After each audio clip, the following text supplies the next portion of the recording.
Hey guys, Boone Down South here.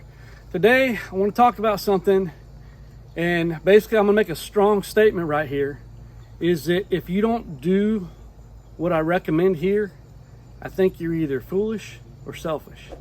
And I was foolish and selfish for many years. So stick with me, hit that like and subscribe, and we're going to go through this stuff.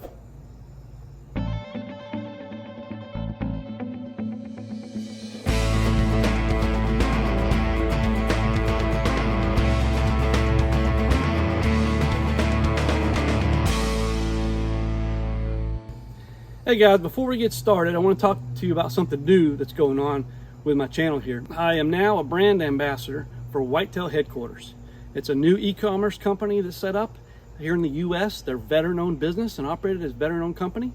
I've had many opportunities over the years to partner up with different companies like this, and just I haven't felt like anything's aligned with my values or what I want to do with the channel kind of thing. But I've had several conversations with the owner of Whitetail Headquarters, and I feel like our values line up very well. Thought, yeah, let's do this, because they do understand that not everybody out there is a big time hunter who's going to go on video after video of, you know, 160 class buck every time they go out to hunt, like you see in a lot of these videos. More like a lot of normal guys that I think like me, you know, that don't necessarily have the resources to go out and do these kind of hunts all the time and have everything pre-scouted and all that stuff. They're just kind of your average Joe hunter like myself. And so I think they saw some value to that. And basically, a little about them, they're a new company, e-commerce, veteran-owned. They have a wide range of products, and every day they keep adding more and more to their catalog. So I'm gonna be a brand ambassador for these guys. They do give a 5% discount if you're a military, veteran, law enforcement, EMS, firefighter. So just something to think about. They also give you the opportunity to round up your purchase or make a donation when you check out to Folds of Honor.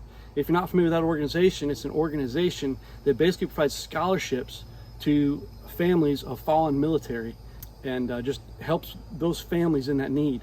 And also they've extended that now to law enforcement as well. Anyway, just want to talk about that and let you know what's going on there. I will put a link down below so you can use my code to get a discount when you shop in there.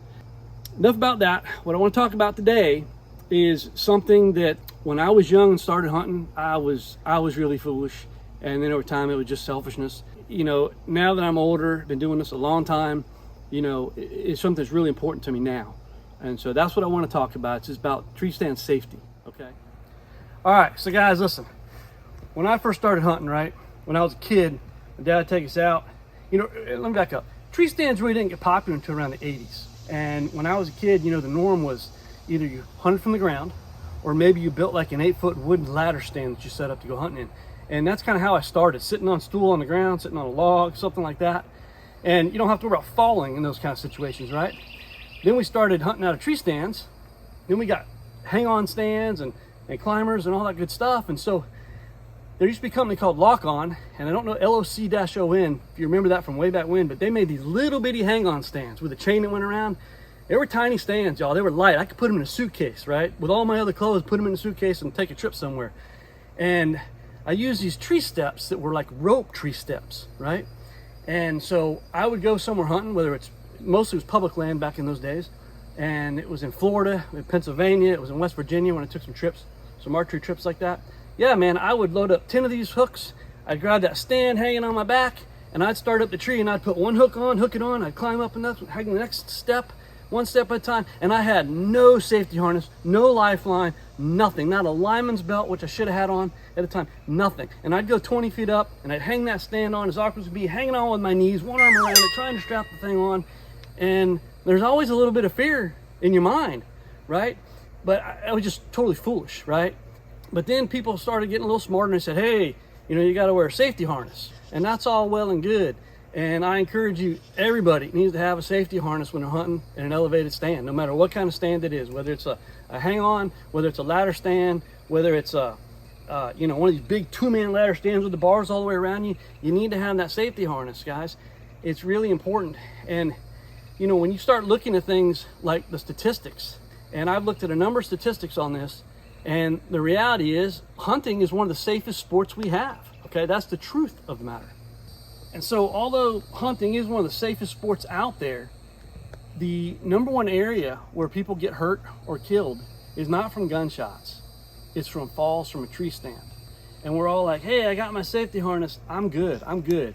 But here's the statistic, which is going to be very alarming and shocking to most people if they haven't heard of this, right? And I've seen different reports from different states and different greater bodies that kind of collected all this data, and you can just Google this and look around.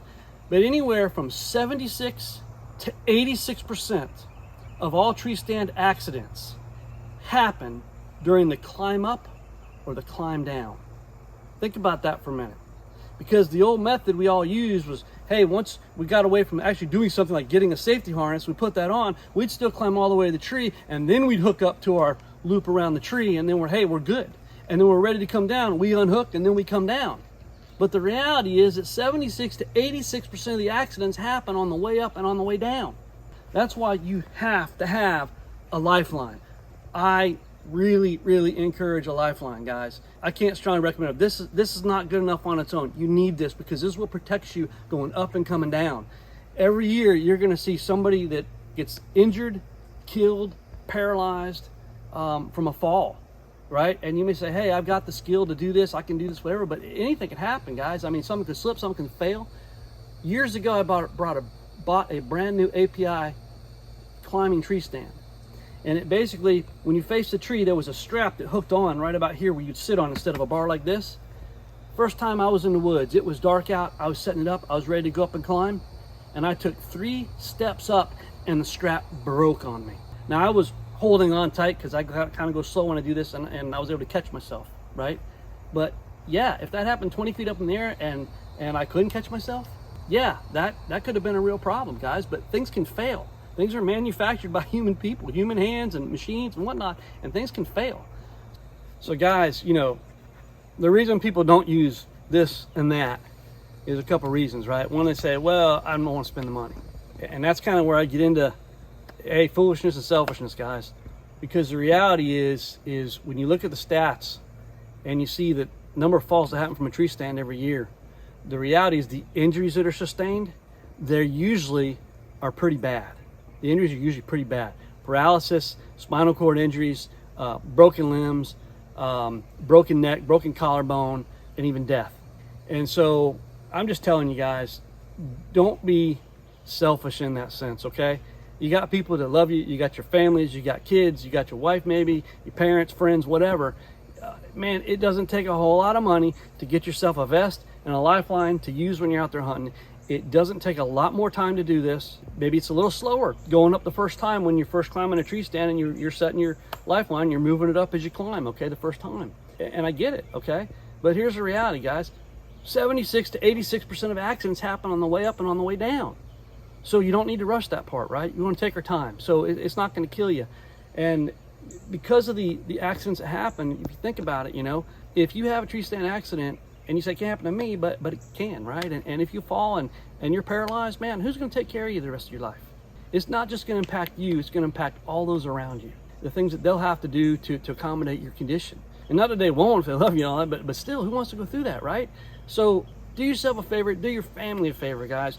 Get yourself a safety vest. There's a number on the market right now, a number of different styles to choose from. There's several different lifelines. This is an HSS lifeline. I happen to like this one because this is reflective coating on it. This shines up like a neon moon when you're coming in with a flashlight in the morning, all the way up the tree when it's set up. It's going to give you so much more confidence in your setup, right? When you're hunting, you no longer have that in the back of your head. Hey, what's going to happen? Again, it doesn't matter what kind of tree stand you're hunting out of, guys. You know, if you do homemade tree stands, you know, you got to inspect them because that wood rots, right? Things happen as trees move and expand and stuff like that. And even in these machine-made aluminum type stands, right? I mean, things can break and they fall, things can rust, and who knows, right? So you got to protect yourself. If you're not going to do it for yourself, do it for your family and for those that love you, guys. So what I'm going to do is I'm going to put a link up or down below to some of these products, some safety vests and some of these lifelines. And there's a couple different brands. I think Muddy makes some as well. Theirs isn't reflective though.